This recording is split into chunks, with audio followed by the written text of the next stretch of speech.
दोस्तों जरा सोचिए, अगर आपके आसपास के लोग वो नहीं है जैसा वो दिखते हैं, बल्कि वो एक ऐसे रहस्यमय जीव है जो इंसान भी बन सकते हैं और जानवर भी। हाँ, ये कहानी है वुड वॉकर की, एक ऐसी रहस्यमय दुनिया की जहाँ जानवर इंसान का रूप ले सकते हैं। तो चलिए दोस्तों, कहानी को शुरू करते हैं। कहानी की शुरुआत में हमें एक लड़का कैरिक को दिखाया जाता है। उसके दो भाई बहन भी हैं, पर कैरिक जहाँ भी रह रहा है वो उसकी रियल फैमिली नहीं है। कैरिक को गोद लिया गया है। वो दिखने में तो साधारण लगता है, पर उसके भीतर एक ऐसा राज छुपा है जिसे अगर दुनिया जान ले तो सब कुछ बदल जाएगा। वो सिर्फ इंसान नहीं है, एक वुड वॉकर है, यानी ऐसा जीव जो इंसान और जंगली जानवर दोनों बन सकता है। वो एक खतरनाक शिकारी पूमा है जिसके बारे में उसकी फैमिली भी नहीं जानती, इसलिए उसका कोई दोस्त भी नहीं है। लेकिन उसकी असली कहानी तब शुरू होती है जब उसे बुलावा आता है एक गुप्त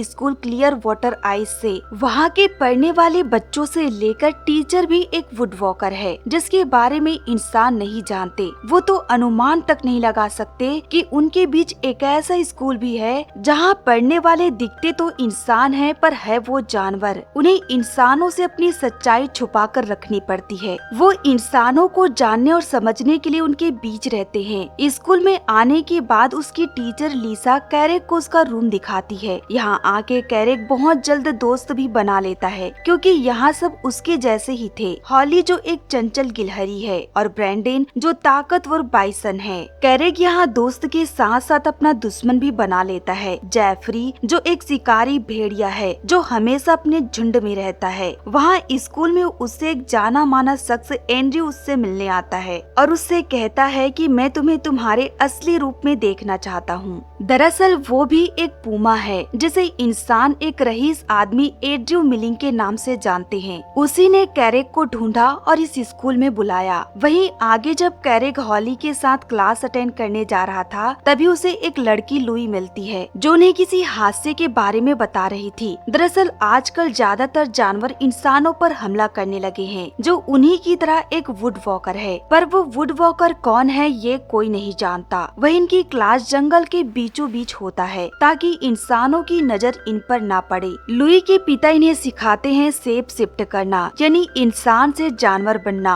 वो सभी बच्चों को चेतावनी देते हैं कि टीचर के परमिशन लेके ही शेप शिफ्ट करना। वहीं सभी देखना चाहते थे कैरिक को पूमा के रूप में, पर कैरिक इंसानों के बीच रहकर शेप शिफ्ट करना भूल चुका है। वो अपने असली रूप में नहीं आ पा रहा था, जिसे लीसा कहती है अपने माता पिता को याद करो। उन्हें याद करके धीरे धीरे कैरिक पूमा का रूप ले लेता है, जिसे देख न जाने एंड्रयू बहुत खुश हो रहा था। इसके बाद जितने भी लोग वहाँ थे वो सब अपने असली रूप में आ जाते हैं। यहाँ आकर कैरिक को बहुत मजा आ रहा था। बाकी स्कूल में उसके कोई दोस्त नहीं थे, पर यहाँ उसके बहुत सारे दोस्त थे जो हमेशा उसके साथ रहते। ब्रैंडन उसका दोस्त होने के साथ साथ रूममेट भी था, जिसे लेकर उसके सारे दोस्त हंसते हैं। दरअसल ब्रैंडन नींद में भी कभी कभी शेप शिफ्ट कर डालता है, जिसकी वजह से उसने अभी तक कई सारे बेड तोड़ डाले। इसीलिए उसके साथ कोई रूम शेयर नहीं करना चाहता। आगे अगले दिन के क्लास में ब्रैंडन को एक शेप शिफ्टर बेयर से फाइट करने कहा जाता है, पर वो फाइट करने के बजाय वहाँ से भाग जाता है, ये बोलकर कि मैं हिंसा के खिलाफ हूँ। इसलिए टीचर कैरिक को उसकी जगह उस बेयर से फाइट करने कहता है, पर पहले की तरह कैरिक शेप शिफ्ट नहीं कर पाता, जिसे वहीं पे एंड्रयू देख रहा था। वो एक पैकेट खोलता है और कैरिक को स्मेल करने कहता है। स्मेल करते ही कैरिक अपने पूमा वाले रूप में आ जाता है और उस बेयर के साथ जबरदस्त फाइट करता है, जिसे देखकर एंड्रयू तोहफे के रूप में उस पैकेट को उसे दे देता है और वो चाहता है कि वो कैरिक का मेंटोर बने, जिसे जेफरी बर्दाश्त नहीं कर पाता और उसे चैलेंज करता है कि तुम मेरे से ज्यादा ताकतवर नहीं हो सकते। अगर साबित करना चाहते हो तो रात को मुझसे मिलना। जेफरी को सबक सिखाना बहुत जरूरी हो गया था। वो हमेशा छोटे जानवरों को परेशान करता है, इसलिए कैरिक अपने दोस्तों के साथ जंगल में जेफरी के पास जाता है, जहाँ जेफरी उससे कहता है कि आओ और मुझसे फाइट करो। अगर तुम जीते तो मैं तुम लोगों को कभी परेशान नहीं करूँगा, और अगर हारे तो मैं तुम्हारा जीना हराम कर दूंगा। ये बात सुन के कैरिक को और बहुत गुस्सा आ जाता है। वो तुरंत शेप शिफ्ट करता है और जेफरी से भिड़ पड़ता है। जेफरी को जैसे लगा कि वो नहीं बच पाएगा, इसलिए वो अपने दोस्तों दोस्तों को भी भिड़ा देता है, जिससे कैरेक पूरी तरह से घिर गया। आखिरकार उसका साथ देने के लिए ब्रैंडन को बीच में आना पड़ा। दोनों को देख जेफरी की टीम हार कर भाग निकली और ये बात उनकी हालत देखकर अगली सुबह टीचर को पता चल जाता है। वो उन्हें इसके लिए पनिश करती है और चेतावनी देती है कि आगे से ऐसा हुआ तो वो स्कूल से निकाल देंगी। आगे जब कैरेक अपने दोस्तों से बात कर रहा था कि तभी वो लुइस को जंगल की तरफ जाते देखता है और फिर उसका पीछा करने लगता है। वहाँ लुइस छुपकर बड़ों की बातें सुन रही थी। उसकी टीचर लिसा भी वहाँ मौजूद थी। सारे लोग किसी बात को लेकर परेशान थे।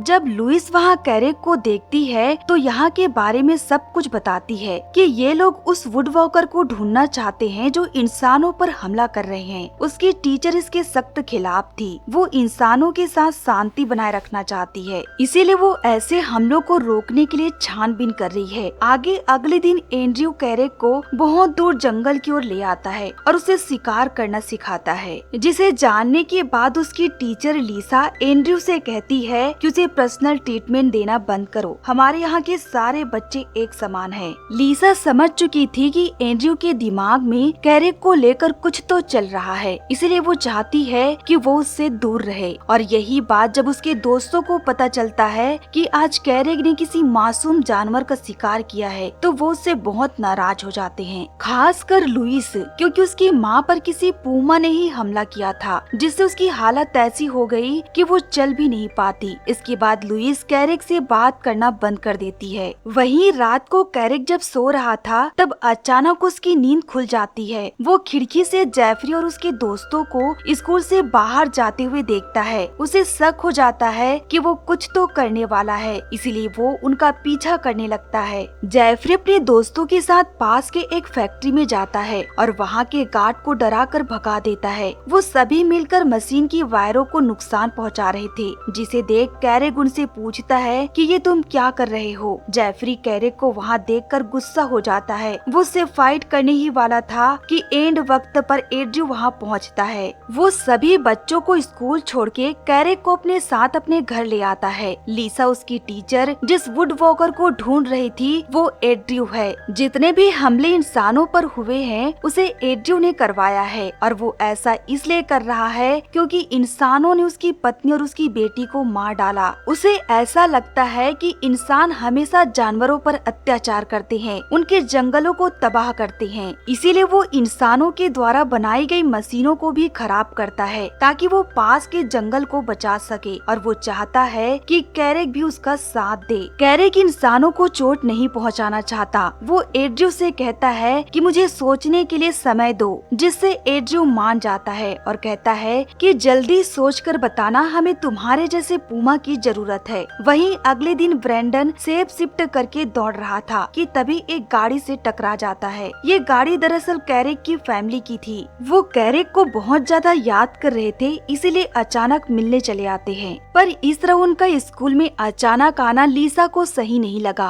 कैरेक की माँ वापस जाते वक्त उससे ये कहती है कि हम इस हफ्ते वीकेंड पे कैंपिंग करने जा रहे हैं और तुम्हें भी हमारे साथ चलना है। इस बात के लिए कैरेक मान जाता है और उसकी फैमिली के जाने के तुरंत बाद एंड्रयू का कॉल आता है। वो उसे कहता है कि तुमने क्या सोचा है, हम इस हफ्ते कुछ बड़ा करने वाले हैं जिसमें तुम्हारी जरूरत पड़ेगी। पर कैरेक उसका साथ देने के लिए साफ मना कर देता है, ये बोलकर कि मैं इंसानों को कोई चोट नहीं पहुंचाऊंगा। इस बात को लेकर कैरेक थोड़ा परेशान भी हो गया था, इसलिए वो जंगल की ओर आ जाता है और सेफ शिफ्ट करके भागने लगता है और भागते भागते वो काफी दूर आ जाता है। जब वो एक डाली पर बैठा था कि तभी विग उसे ढूंढते हुए आती है। स्कूल में सभी उसे लेकर परेशान हो रहे थे। इस बारे में वो बात कर ही रहे थे कि एक ड्रोन उनके पास आता है। दरअसल वहाँ एक शिकारी था जो अपने कुत्तों को कैरेक के पीछे लगा देता है, जिससे दोनों भागने लगे। थोड़ी देर में वो शिकारी गोलियों से उन पर हमला भी करने लगा। उनसे बचने के लिए कैरेक को अपने इंसानी रूप में आना पड़ा, पर इस सब में उसके हाथ में गोली लगी थी। वो वहीं बेहोश होकर गिर पड़ता है। जब उसकी आँख खुली तब एंड्रयू उसके सामने था। कैरेक शिकार होते होते बचा था।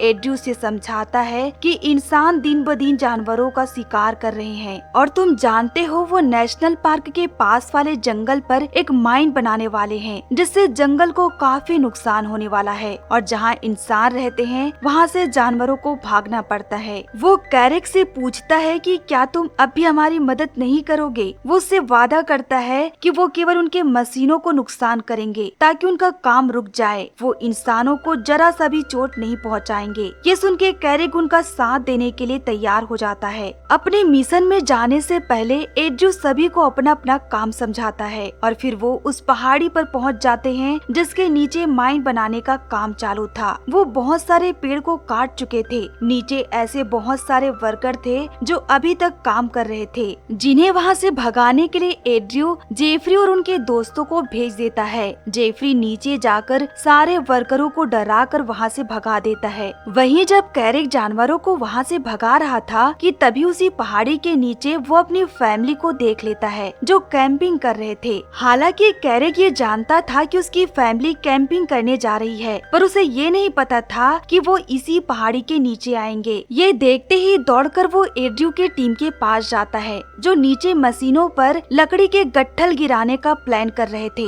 वहाँ पे एड्रू नहीं था। कैरेक उन्हें समझाने की कोशिश करता है कि हमें अपना काम रोकना होगा, नीचे मेरी फैमिली है, पर वो अपना काम बिना उसकी बात सुने जारी रखते हैं। कैरेक तुरंत एड्रू के पास कॉल करता है और सारी बात बताता है। कहता है कि अभी के अभी ये सब रोक दो, पर एड्रू ये जानने के बावजूद कि उसकी फैमिली पर खतरा है अपना काम नहीं रोकना चाहता, बल्कि कैरेक से ये कह देता है कि तुम उन्हें चुनो या फिर अपने बिरादरी के लोगों को। कैरेक उन पर चिल्लाता रहा कि ये सब उन्हें रोकना होगा, पर किसी ने उसकी एक न सुनी और फिर उस लकड़ी के गट्ठल को गिराने की कोशिश करने लगे। तभी कैरेक के दोस्त वहाँ आते हैं और उन्हें रोकने में कैरेक की मदद करने लगते हैं। जेफरी भी उन्हें देखकर वहाँ से भाग निकलता है, क्योंकि अगर इस बारे में उसकी टीचर को पता चला तो वो सबको स्कूल से निकाल देंगी। लुइस भी वहाँ आई थी, वो भी कैरेक की मदद करती है। वो उन्हें रोकने में कामयाब हो ही गए थे कि एड्रू वहाँ आ जाता है और फिर से उस गट्ठल को गिराने की कोशिश करता है, जिसे रोकने के लिए कैरेक उससे फाइट करने लगता है, पर वो उस गट्ठल को गिरने से रोक नहीं पाता।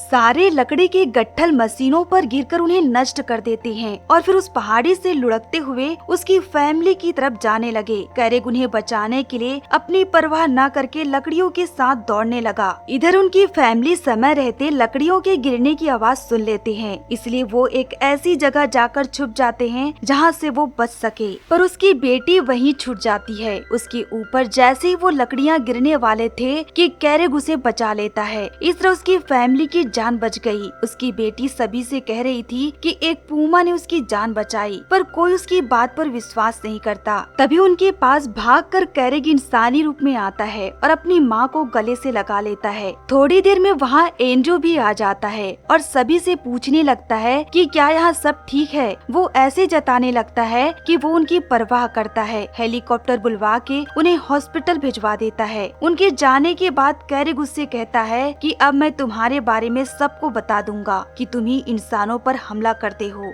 जिससे सुन एंड्रू उससे कहता है कि मैंने तुम्हारे वुडवॉकर फैमिली को एक पहाड़ी पर देखा है जिसमें तुम्हारी माँ, बहन और पिता थे। अगर तुम उनसे मिलना चाहते हो तो किसी को कुछ मत बताना। अपनी रियल फैमिली को पाने की चाहत में कैरेक किसी को कुछ नहीं बताता, पर इस हादसे के बाद पूरे स्कूल के बच्चे उसके दोस्त बन गए क्योंकि उसने इंसानों को बचाया था। लुइस भी फिर से उसकी दोस्त बन गई और फिर इसी तरह कैरेक ने दोनों दुनिया को जोड़कर रखा। इसी के साथ ये कहानी यहीं पर खत्म होती है। तो दोस्तों, फिल्म की कहानी आपको कैसी लगी कमेंट कर बताएं। साथ ही हमारे सपोर्ट में चैनल द एक्सप्लेनर 23 को सब्सक्राइब करें।